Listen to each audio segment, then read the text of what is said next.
السلام عليكم، معكم لانفير ميمو. في هذا الفيديو ان شاء الله غادي نحاولوا نتعرفوا على لي زيطات شوك، حالة الصدمة اللي كتعتبر من اهم الحالات المستعجلة. L'état de choc. L'état de choc se définit par une chute brutale de la pression artérielle. Par conséquent, les organes et les tissus de corps ne reçoivent pas assez d'oxygène et de nutriments, ce qui conduit à une mort cellulaire et défaillance progressive de la fonction des différents organes. La physiopathologie. La fonction essentielle du système circulatoire est d'assurer l'approvisionnement en oxygène des tissus qui dépendent de 4 paramètres principaux. Premièrement, le débit cardiaque, la quantité du sang éjecté par les ventricules cardiaques. Les résistances vasculaires périphériques correspondent au diamètre des artères qui est contrôlé par la couche musculaire de la paroi, sous l'action du système nerveux sympathique. La saturation en oxygène du sang, c'est estimation de la quantité d'oxygène dans le sang. Et finalement, le taux d'hémoglobine. D'un point de vue physiopathologique, l'état de choc peut être dû à une hypovolémie par la perte de sang ou de fluide corporel, une hypovolémie relative par l'absence de la résistance vasculaire, une défaillance initiale de la pompe cardiaque entraînant une chute du débit cardiaque. Face à cette situation, l'organisme met en jeu des mécanismes compensatoires pour corriger de façon limitée et transitoire cette défaillance. Par l'activation du système sympathique qui donne une tachycardie et hypercontractilité cardiaque. La sécrétion de vasoconstricteurs qui augmente les résistances vasculaires périphériques. Redistribution du sang vers les organes nobles, reins, cerveau, par fermeture de la circulation capillaire. Lorsque la carence en apport d'oxygène se poursuit, des phénomènes d'ischémie tissulaire apparaissent et le métabolisme cellulaire devient anaérobie. La production d'énergie ATP se fait alors par la dégradation du sucre, glycolyse anaérobie. Cette voie de secours est non seulement moins efficace, mais surtout elle produit de l'acide lactique responsable d'une acidose métabolique. L'état de choc a 4 principales étiologies. Pour les retenir facilement, il faut se rappeler au mot CASH. C pour cardiogénique, A pour anaphylactique, S c'est septique et finalement H pour hypovolémique. On va commencer par le choc cardiogénique. Un choc cardiogénique est lié à une défaillance aiguë primitive de la pompe cardiaque, entraînant des désordres hémodynamiques, métaboliques et viscéraux, en relation avec une chute du débit cardiaque et conduisant à un état hypoperfusion tissulaire. Le choc cardiogénique a plusieurs causes. On a principalement l'infarctus de myocarde, la dissection aortique, l'embolie pulmonaire, la myocardite et le tamponnade. La défaillance de la pompe cardiaque va avoir tout d'abord pour conséquence une augmentation des pressions de remplissage et une diminution de quantité éjectée de sang. Le choc hypovolémique. Le choc hypovolémique résulte d'une diminution du volume du sang circulant dont la conséquence principale est une baisse du retour veineux et du débit cardiaque.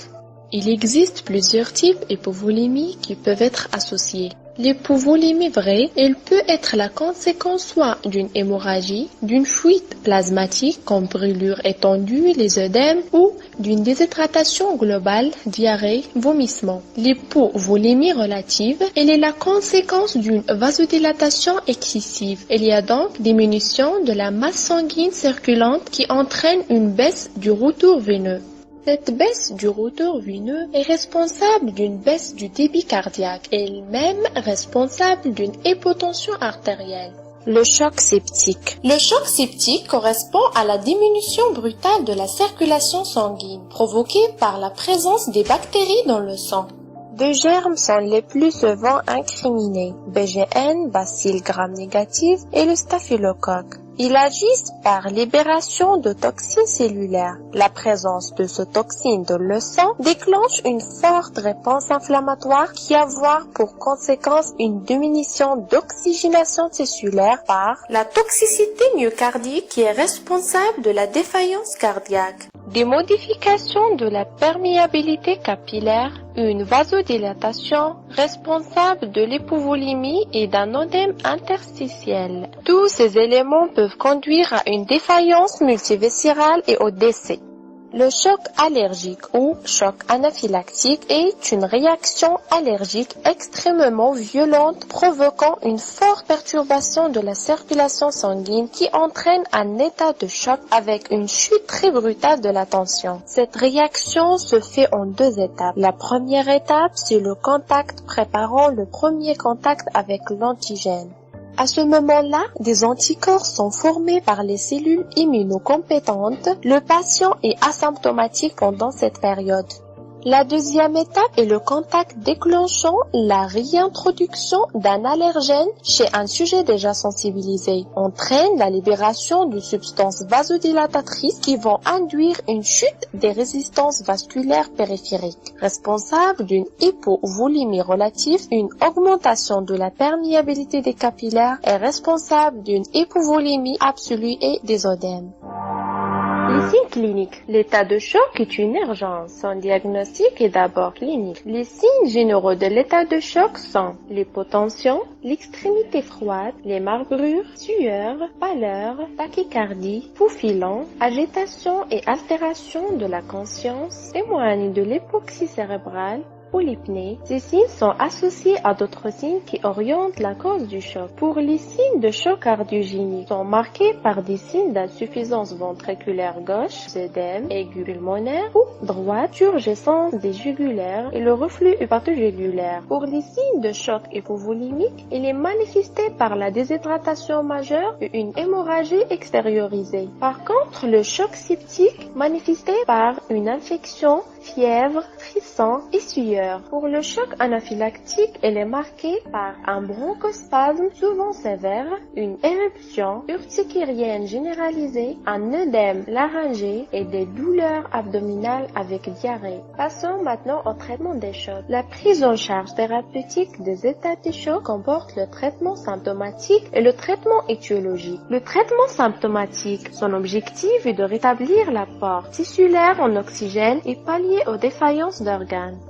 Le traitement symptomatique se fait par un remplissage vasculaire à l'aide de colloïdes, macromolécules ou du cristalloïde, soluté glucosé, chlorure de sodium. Catécholamine permettant d'augmenter les résistances vasculaires périphériques et ou la contractilité myocardique, dobutamine, dopamine, noradrénaline, adrénaline. Oxygénothérapie. Le traitement étiologique a pour objectif de contrôler et corriger la cause d'état de choc. La transfusion pour choc hypovolémique, antibiotiques pour choc septique. Pour le choc anaphylactique, le traitement c'est l'adrénaline, les corticoïdes et les antihistaminiques. Pour le traitement de choc cardiogénique, on a le thrombolyse, l'angioplastie et pontage coronarien qui réduit la congestion pulmonaire et augmente la perfusion tissulaire. On a le diurétique qui réduit la volémie, donc la congestion.